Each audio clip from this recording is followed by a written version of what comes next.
Si on coupe ce ver en deux, on se retrouve avec deux vers. Si on lui fend la tête en deux, il se retrouve avec deux têtes. Si on lui enlève l'œil, il lui en repousse un autre. Et si on remplace l'œil manquant par un nouveau, il fonctionnera sans problème. Aujourd'hui, on va voir des créatures qui ont toujours un plan B pour échapper à la mort.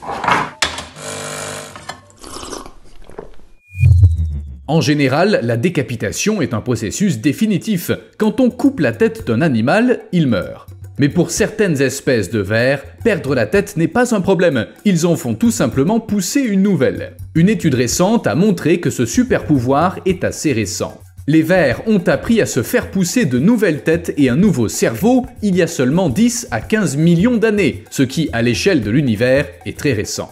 Sur les 35 espèces de vers rubans étudiées par les scientifiques, seules 5 sont capables de se faire repousser la tête, ce qui est étrange car d'habitude, les espèces proches évoluent de la même manière.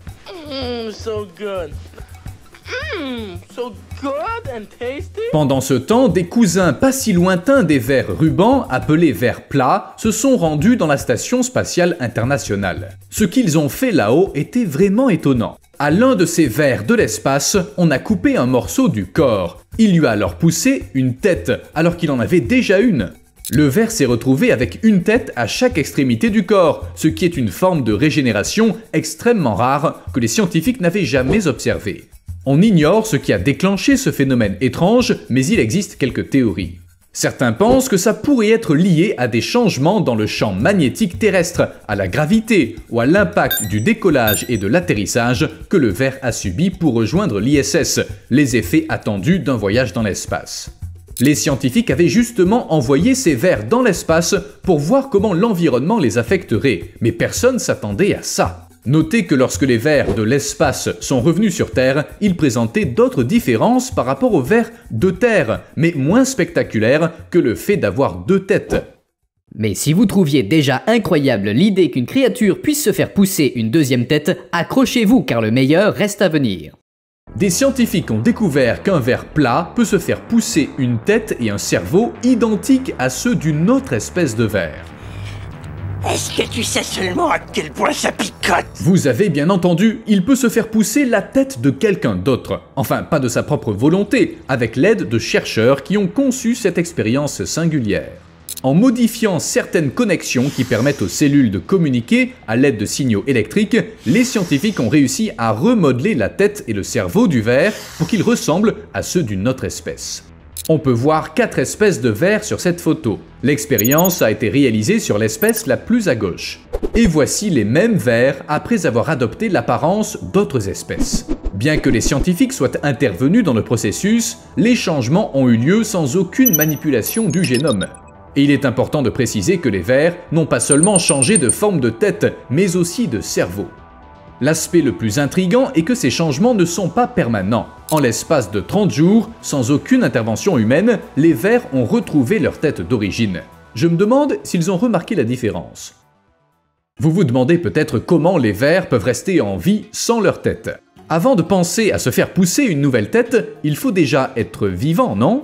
Eh bien, certains animaux peuvent survivre à une tête coupée, même s'ils ne maîtrisent pas la phase de repousse. Et la respiration alors ? Les planaires sont si minces et si plates qu'elles n'ont pas besoin de poumons ou de cœur pour aspirer l'oxygène et le pomper dans leur corps.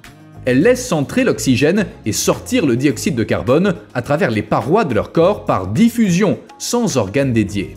Pour se nourrir, les planaires adoptent une approche inhabituelle. Elles possèdent un tube spécial pour la digestion, mais leur bouche n'est pas située sur leur tête. On le voit bien ici, ce ver mange du foie de bœuf que les chercheurs ont placé à sa disposition. Et par la même ouverture, la créature mange et fait ses besoins. Ça semble pas très hygiénique, mais les vers sont pas du genre à s'inquiéter de ça.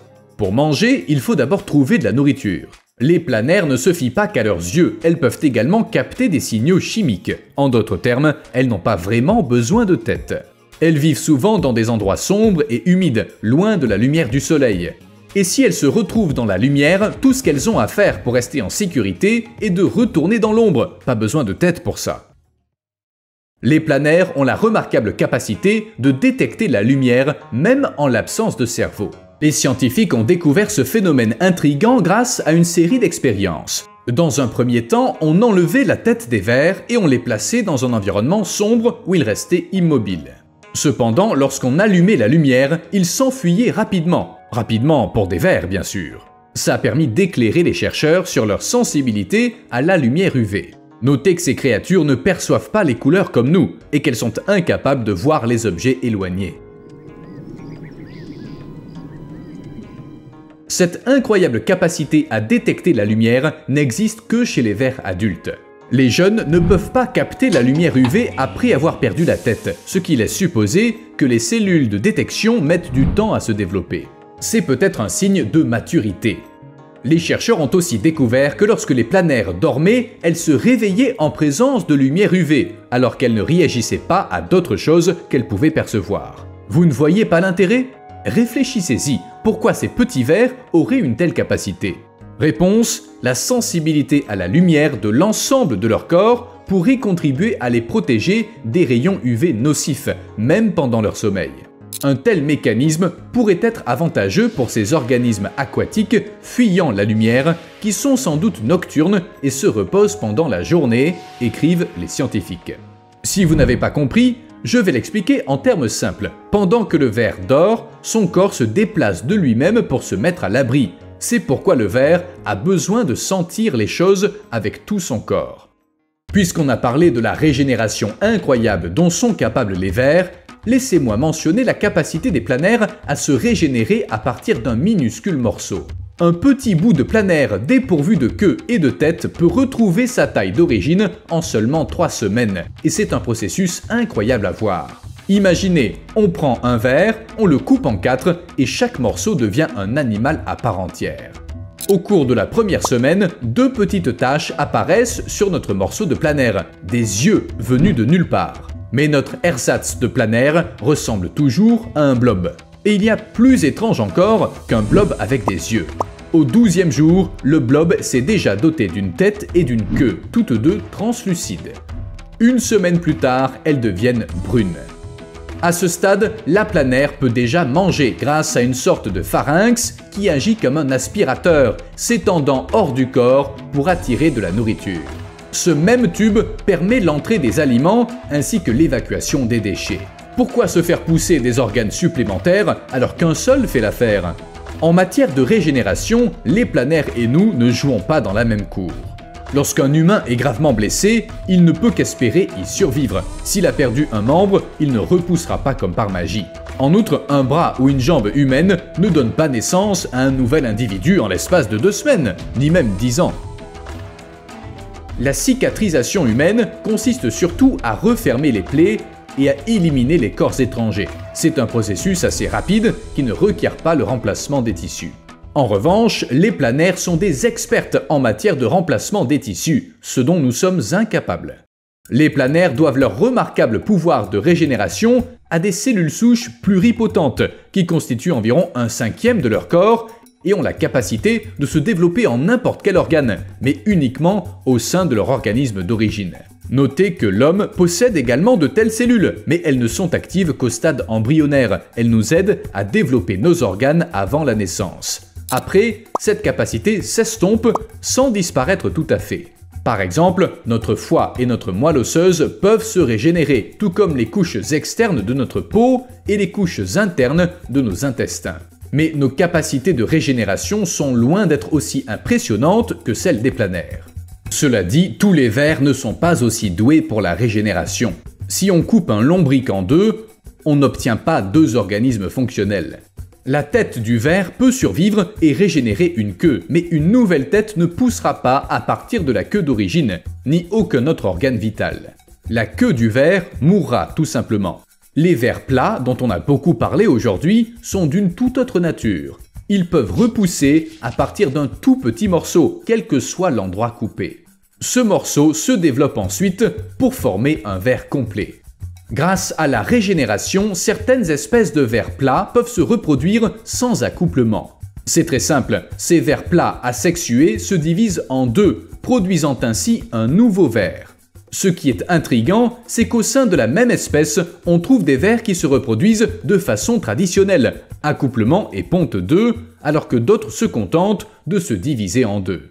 Même les scientifiques trouvent ça très étrange. Ce qui est encore plus étrange, c'est que les vers plats peuvent retrouver non seulement leur tête et leur cerveau, mais aussi leur mémoire. Des expériences montrent que les vers plats peuvent se souvenir d'un comportement appris même après avoir été décapités. Les scientifiques ont réalisé une expérience au cours de laquelle ils ont appris à des vers à trouver de la nourriture sur une surface rugueuse, puis ils leur ont coupé la tête. En 2 semaines, les vers ont développé une nouvelle tête, et devinez quoi? Ils se souvenaient de la direction à suivre sur le parcours accidenté. Imaginez la surprise des scientifiques. Certains souvenirs avaient donc survécu dans le corps des vers, même après que leur tête avait été coupée. Manifestement, c'est pas dans la tête qu'ils étaient stockés. Mais alors, où? Vous vous demandez peut-être si ces vers pourraient emprunter la mémoire de quelqu'un d'autre. Eh bien oui. Une étude très controversée a eu lieu dans les années 50 et 60 et des millions ont été dépensés suite aux résultats obtenus, bien que les scientifiques aient été très sceptiques. Vous allez comprendre pourquoi. Ça a commencé comme ça, un scientifique a appris à des vers plats à se recroqueviller sous la lumière, ce qui n'était pas sorcier car ces créatures n'aiment pas la lumière vive. Il a ensuite nourri un autre groupe de vers plats, cannibales, avec les premiers. Les vers cannibales n'avaient jamais appris à éviter la lumière, mais après s'être régalés de leurs parents entraînés, ils se sont mis à imiter leur comportement. Un peu plus tard, un autre test a eu lieu à base de labyrinthes. À des vers qui ne connaissaient pas le chemin, on en a fait manger d'autres qui l'avaient mémorisé. Les premiers ont alors pu en trouver l'issue. En plus des nutriments, ils auraient donc aussi hérité de la mémoire de leur proie. Le scientifique qui a mené ces expériences en a conclu que certains souvenirs sont stockés dans le système nerveux. Mais en dépit de l'engouement initial, aucun autre scientifique n'a pu reproduire ces résultats, et l'idée d'acquérir des souvenirs en mangeant a fini par tomber dans l'oubli. Bonjour l'ironie. Vers immortel. Oubliez les lotions et autres médicaments coûteux, la clé de l'immortalité se trouve peut-être dans les vers plats. Les scientifiques ont découvert que ces vers, qui vivent dans les lacs et les étangs, ont la capacité de se régénérer à l'infini. En d'autres termes, ils ne meurent jamais vraiment. Des chercheurs de l'université de Nottingham ont réussi à générer une colonie prospère de plus de 20 000 vers, tous issus d'un même individu. Vous vous souvenez qu'un ver plat peut se diviser en deux. Ce même processus a permis de créer 20 000 vers en seulement 4 ans. Et les scientifiques pensent qu'un même ver peut vivre indéfiniment sans se diviser, tant qu'il reste en bonne santé et ne souffre pas d'infection ou de maladie. La clé de l'immortalité des vers plats réside dans les télomères, ces minuscules horloges biologiques qui coiffent les extrémités des chromosomes. Normalement, ils se raccourcissent avec le temps, ce qui interrompt le renouvellement des cellules et entraîne le vieillissement de l'organisme. Mais chez les vers plats, les télomères restent intacts, ce qui permet aux cellules de se diviser sans fin. Les vers plats sont en quelque sorte l'équivalent des elfes dans l'univers de Tolkien. C'est pas comme ça que je les imaginais. Besoin de personne. Des scientifiques ont découvert un ver plat hermaphrodite qui a recours à l'auto-insémination lorsqu'il ne trouve pas de partenaire. Ça lui est possible car il possède des organes sexuels mâles et femelles. Bien que la progéniture qui en soit issue soit consanguine, c'est toujours mieux que de ne pas se reproduire du tout. Après tout, la procréation est l'objectif premier des organismes vivants. Normalement, ces vers plats se reproduisent en échangeant du matériel génétique avec d'autres vers. Mais dans le cadre de l'étude, un ver n'avait pas de partenaire, il a donc décidé que sa propre tête ferait l'affaire. C'est toujours mieux que rien, non? Au fait, c'était la première fois qu'une telle chose était observée. Pas d'entrailles, pas de problème.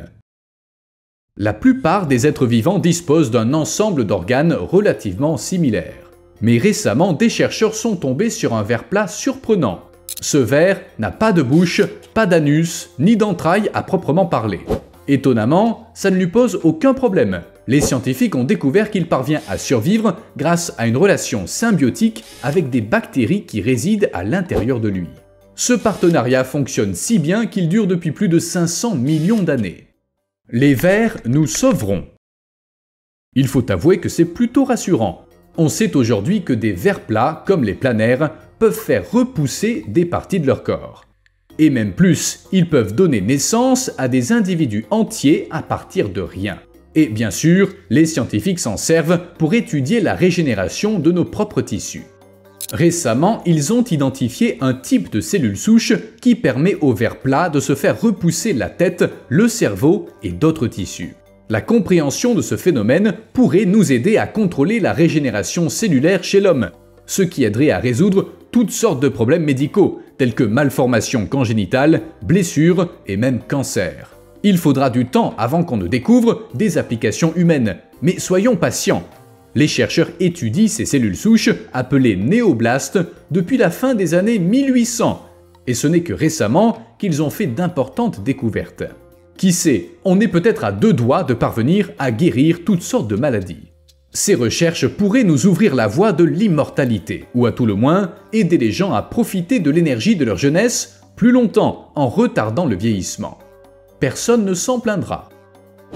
Il faudra alors trouver des moyens de rendre la vie plus excitante, car une vie longue de plusieurs siècles risque de nous sembler ennuyeuse sur la fin. À plus.